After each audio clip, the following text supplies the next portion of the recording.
U toku protekle noći došlo je do neviđenog karambola kada je Nenad Macanović Bebica naišao na Miljanu Kulić, svoju devojku i njenog bivšeg dečka Lazara Čolića Zolu, kako su se osamili u pušaoni.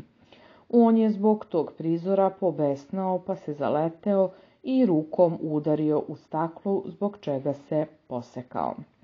Dok je Miljana nastavljala da izjavljuje Zoli ljubav pred Bebicom, Dalila je donela alkohol i zavoj kako bi sanirala Bebicine povrede ruke.